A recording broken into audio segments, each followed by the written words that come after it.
And welcome back. I'm Victoria Gallagher from hiptalk.com. Welcome to my YouTube channel and welcome back to the webinar. Yesterday we started the webinar, Module 1 and the introduction on mindset transformation.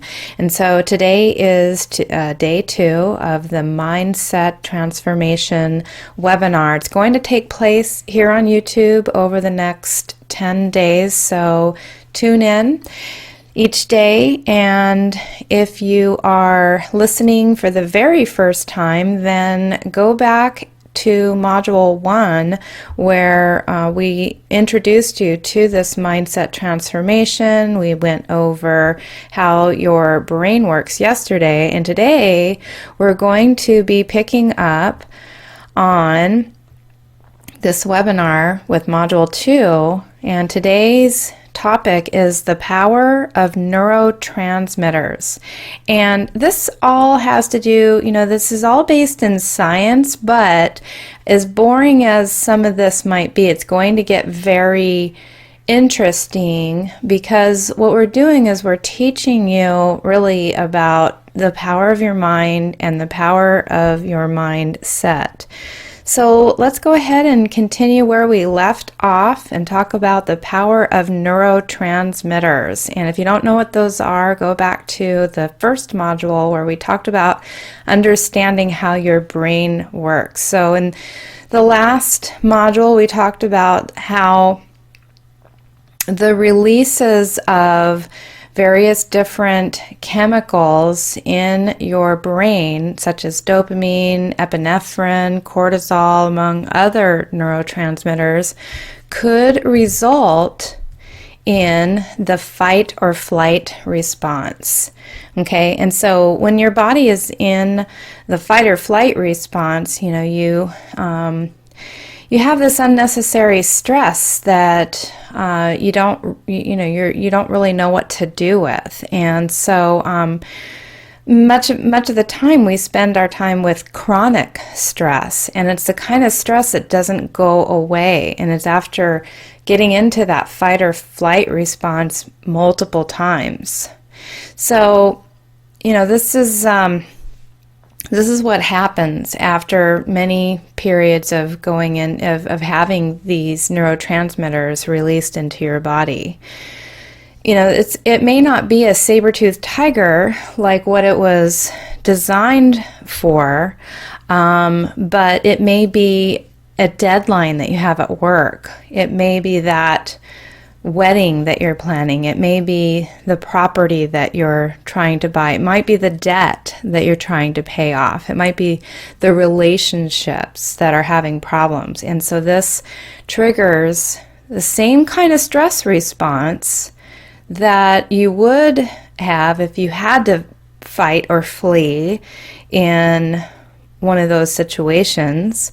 And this can result in certain changes in your body, such as suppressed immune function and digestion, a certain amount of tunnel vision, dread, and anxiety, because that would be the optimum state that you would need to be in order to fend off a lion or a saber-toothed tiger.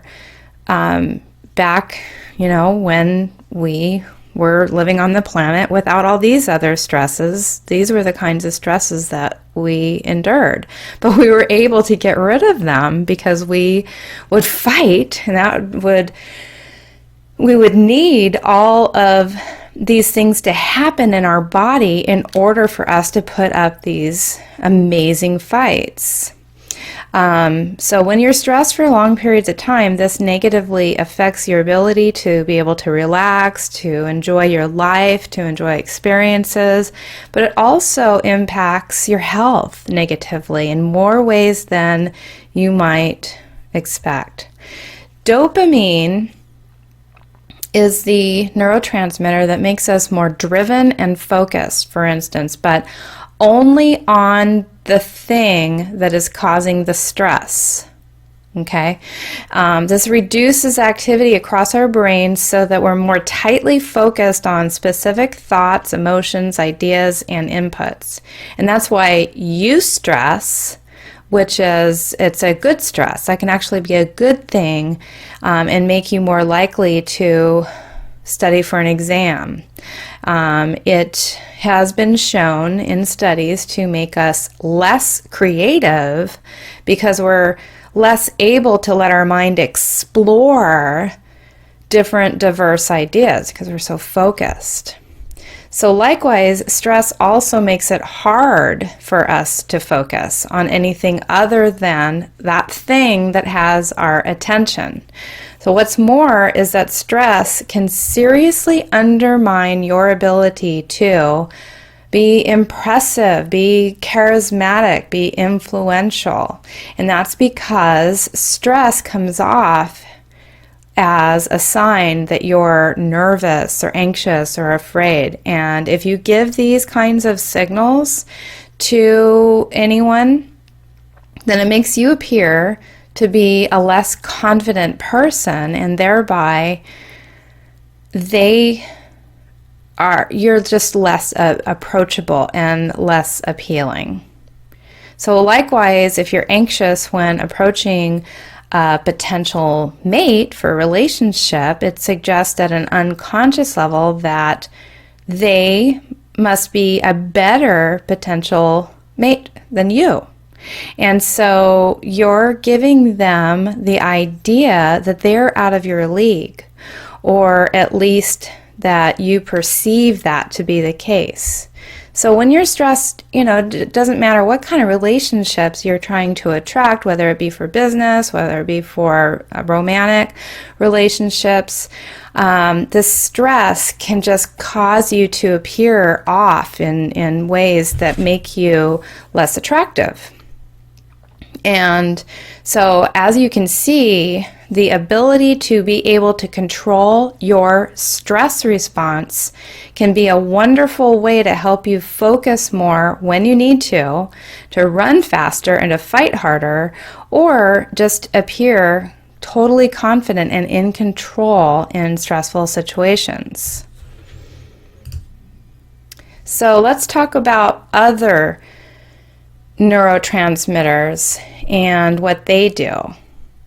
So conversely, other neurotransmitters can be released in response to pleasure, exercise, sunlight, tiredness, darkness, excitement, and much more. And these all affect our mood and our ability to focus in other ways. So let's just go down the list here. Serotonin is a neurotransmitter that we think of as the happy hormone. This is what makes us feel content and happy.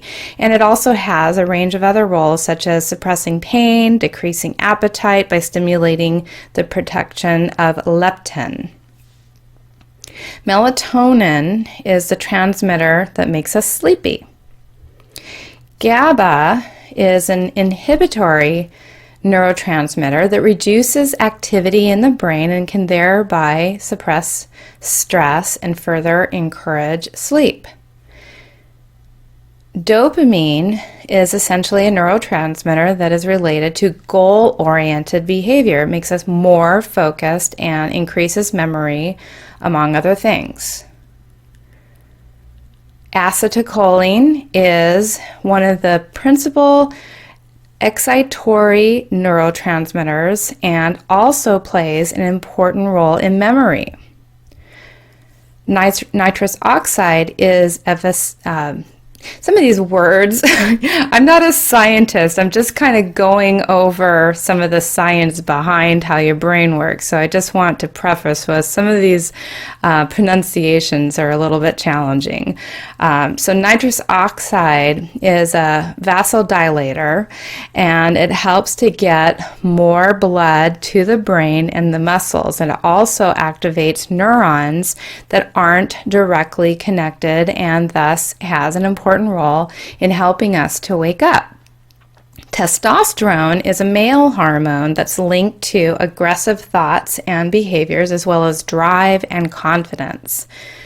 Estrogen is the female hormone, and it, as most of us know, it can have a huge impact on our mood. Cortisol is a stress hormone, and it makes us more alert while creating feelings of dread and anxiety. It's also linked with appetite, this time making us hungrier versus other hormones that can shut down our appetite.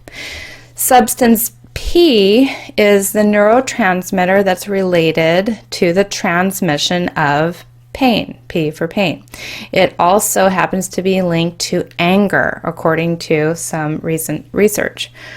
Oxytocin, often called the love hormone, makes us more agreeable and creates feelings of loving, protection, and bonding. Glutamate is another of the most abundant excitatory neurotransmitters and exists in vast quantities compared to other neurotransmitters. Anandamide is the bliss neurotransmitter and also appears to stimulate creative thinking. Once again, these neurotransmitters are released in our response to our experiences and our thoughts. Think about that. It's released in according to our experience of our thoughts. So when a mother sees her child, her brain floods with oxytocin, which makes her more likely to bond with the child and feel the need to connect. When you go on a roller coaster, your body produces epinephrine and anandamide. When you've had a great day out, you'll be filled with serotonin and feel happy and positive. In short, your happiness, productivity, creativity, attractiveness, relationships, and so much more are all responsible for different quantities of these various neurotransmitters.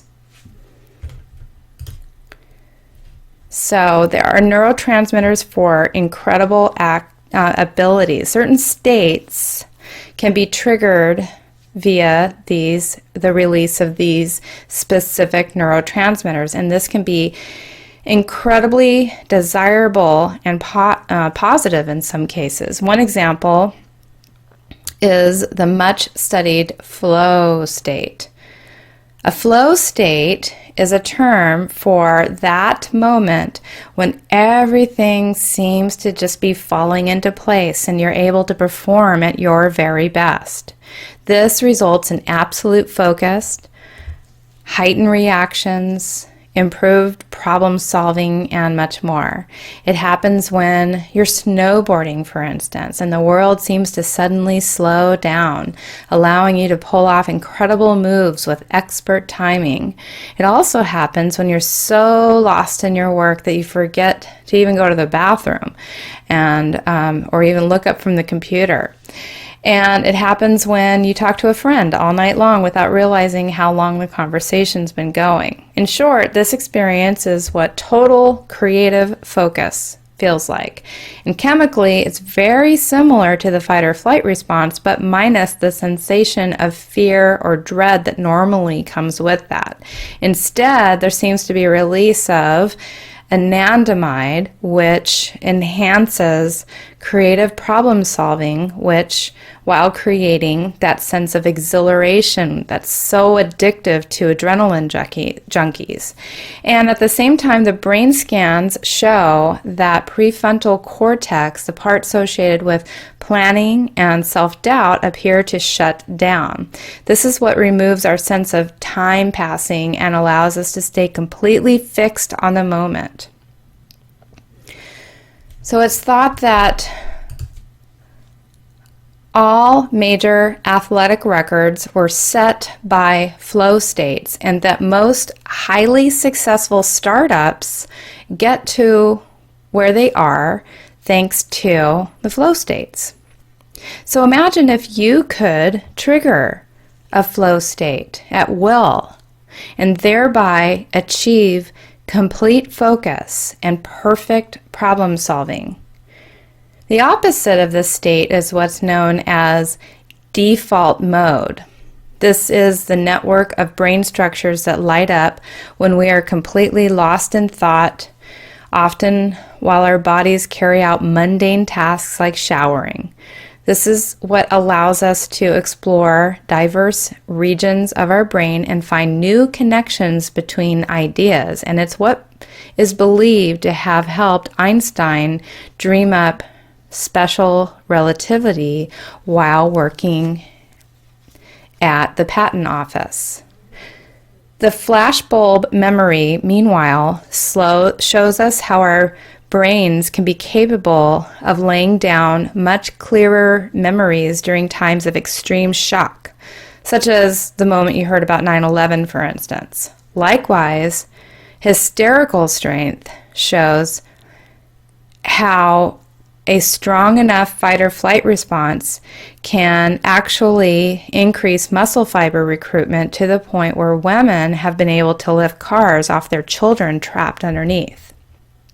One underground movement that is interested in the idea of using neurotransmitters to accomplish more is the nootropics movement. Nootropics are smart drugs which tend to work by blocking certain neurotransmitters and encouraging the production of others. These can work like the film Limitless. You've seen that movie? On a much less powerful scale, slightly increasing memory, focus, and even confidence. The problem with nootropics is that they often come with side effects, and they haven't been tested in the long term, and generally they make it harder for us to switch mental states as we need to do. It's no good being highly focused if it means your creativity will be suppressed. So luckily, there are other ways to encourage the production of the correct neurotransmitters to invite the mental states that we want. So guess what? Tomorrow, we're going to be talking a little bit more about that. Tomorrow's episode on this webinar is going to be Module 3, Improving Your Mental Health with the Right Food and Sleep. So we're going to be talking more about that. Hope you're enjoying the webinar so far. It'll be taking place over the next 10 days, or today's day 2, so 8 more days of this, learning about your brain for free right here on YouTube. And if you want to get more free information, just come to our website, hiptalk.com. That's going to be, the link is going to be right here down below, and you can sign up for your free 8-day self-hypnosis step-by-step video training course. I'm going to be taking you through how to learn the power of self-hypnosis and to be able to do it yourself and to be able to access deep states of relaxation, the proper way to breathe, the proper way to formulate suggestions so that they go straight to your subconscious mind, how to visualize, and the most important thing that you can ever learn in this lifetime is how to use your mind. So once again, I'm Victoria Gallagher. I will be back tomorrow with the next module for this. Please leave me a comment. Subscribe to my channel if not already, and let other people know about this valuable resource. So I look forward to talking with you on this wonderful topic of your mindset tomorrow. Bye now.